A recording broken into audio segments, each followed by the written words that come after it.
pour nous, à Québec solidaire, ça a toujours été clair. Le privé n'a pas sa place quand vient le temps de prendre soin du monde. En fait, le profit n'a pas sa place quand il est temps de prendre soin du monde.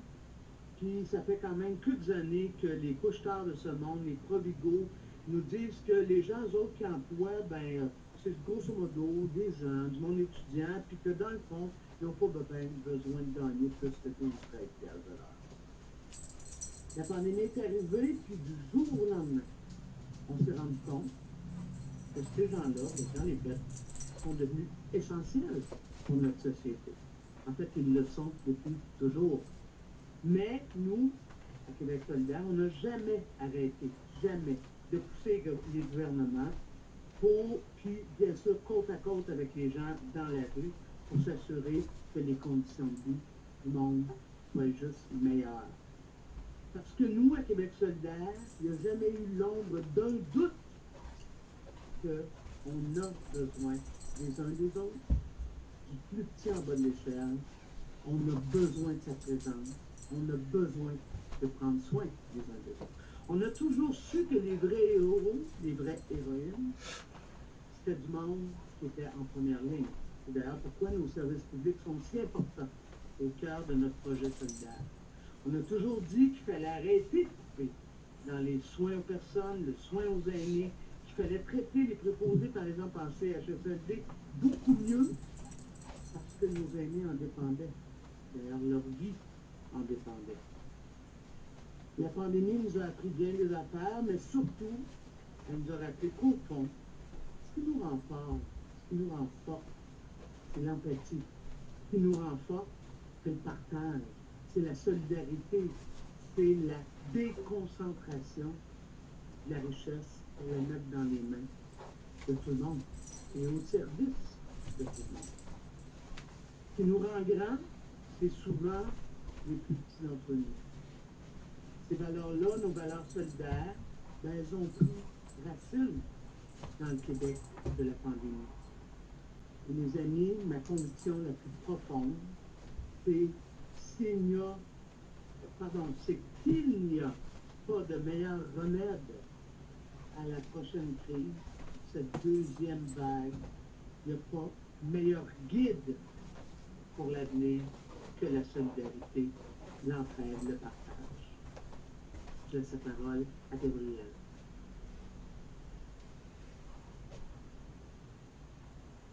Merci beaucoup, Manon.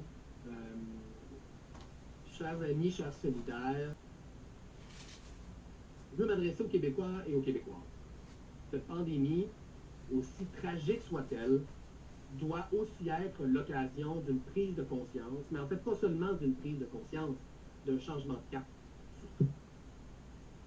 La crise sanitaire, économique et sociale qui ébranle le Québec l'a démontré en écoutant depuis 20 ans les idéologues de la droite, nous sommes affaiblis collectivement.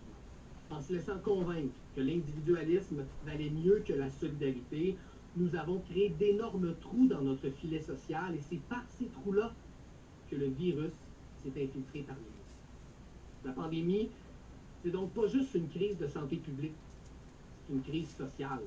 Et on n'en sortira donc pas seulement avec des consignes sanitaires, on va en sortir aussi avec des réformes politiques et sociales.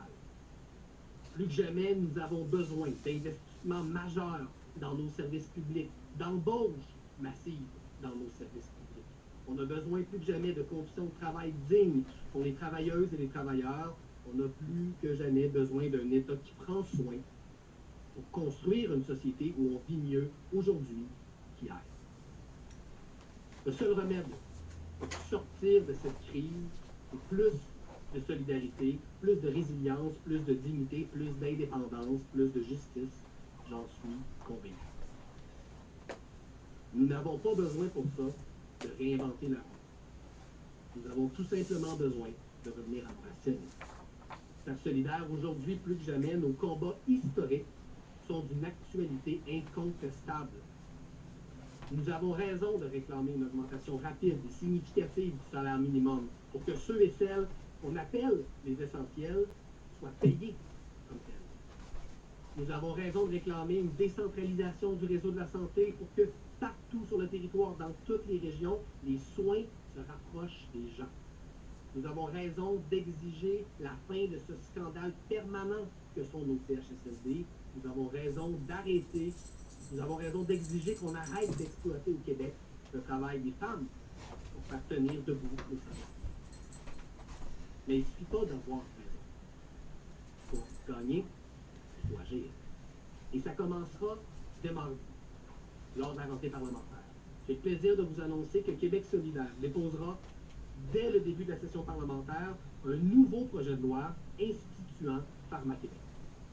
S'il fallait prendre un seul exemple d'un projet solidaire de longue date, dont la pandémie a démontré hors de tout doute l'absolue nécessité, c'est bien celui-là. C'est un combat historique de notre part. Moi, je me rappelle lorsqu'Amir Kadir a commencé à parler de Pharma-Québec il y a 10 ans, rappelez-vous ce qu'on lui répondait. Il se faisait traiter de rêveur, de radical, de déconnecté. Eh bien, la réalité a rattrapé tous les gens qui ont traité Amir de ces noms-là à l'époque.